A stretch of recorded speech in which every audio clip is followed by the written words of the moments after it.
It's 1872, and the American West is a powder keg of opportunity. Fortunes were being forged in the dust, and into this feverish boom stepped two mysterious prospectors. They claimed to have stumbled upon a secret Eden, a vast, untapped diamond field. Their proof?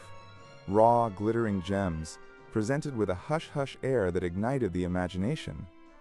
The allure was irresistible. Top bankers, shrewd investors, men who thought they'd seen it all were captivated. Millions poured in. Fortunes were seemingly made overnight, and the dream of instant wealth seemed within reach. But beneath the dazzling surface lay a colossal deception. It took the sharp mind of geologist Clarence King to unravel the truth. The field was nothing more than a masterful illusion, the gems painstakingly salted into the earth. America's biggest swindle had been born, a stark reminder that in the pursuit of gold, greed could blind even the sharpest eyes, leaving a trail of shattered dreams and a legend of audacious deceit. In 1932, Australia faced an enemy unlike any other, not a foreign power, but a feathered foe, millions strong. As farmland in Western Australia was ravaged by an unprecedented emu migration, desperate farmers, many of them ex-soldiers, turned to the military for help. What followed was not a swift victory, but a bizarre and ultimately futile conflict, the Great Emu War. Machine guns were deployed, but these towering, surprisingly agile birds proved elusive targets, scattering and evading bullets with unnerving efficiency. The operation became a national embarrassment, a comical footnote in military history. Yet, the Emu War serves as a surprising reminder of nature's resilience and humanity's sometimes unforeseen challenges.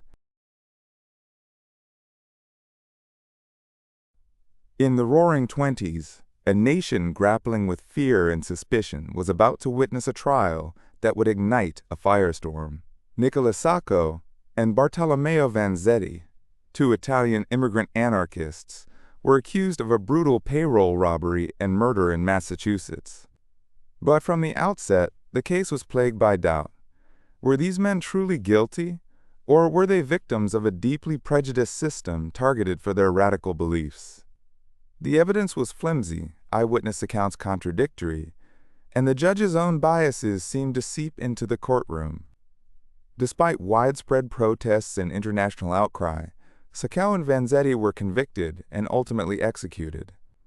Their story became a potent symbol of injustice, a stark reminder of how easily fear and prejudice can undermine the very foundations of a fair trial, leaving a legacy that continues to be debated to this day. Imagine a world buried beneath centuries of mud and peat, a forgotten frontier of the mighty Roman Empire. Then, in 1973, at the remote fort of Vindolanda in Roman Britain, archaeologists made a discovery that would shatter our understanding of ancient life. Not gold or grand monuments, but something far more intimate, wafer-thin wooden tablets preserved by the waterlogged earth. Scratched into their surfaces, in ancient Roman script, were not official decrees, but the mundane realities of existence. Letters home, shopping lists, even a birthday invitation. Most astonishingly, a soldier's desperate plea, "Please send more beer." These weren't the voices of emperors or generals, but the direct, unvarnished words of ordinary people, soldiers and their families, living on the very edge of the known world. The Vindolanda Tablets offer us an unprecedented, breathtaking glimpse into the daily lives of those who man the Roman frontier, a window into a past that feels remarkably, startlingly, alive. Imagine a river, swollen and furious, a titan unleashed. In the spring of 1927, the mighty Mississippi did just that. For months, relentless rains had saturated the land, pushing the river to its breaking point. Then, the unthinkable happened. Levee after levee, designed to tame this behemoth, crumbled. A wall of water, miles wide, surged across the landscape, swallowing entire towns whole. Homes, farms, and livelihoods vanished beneath the churning brown tide.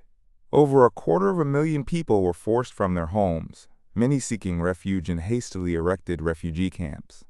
This catastrophic event exposed the nation's vulnerability and would forever alter flood control policy, leading to massive federal investments in infrastructure, a stark reminder of nature's power and humanity's struggle to control it.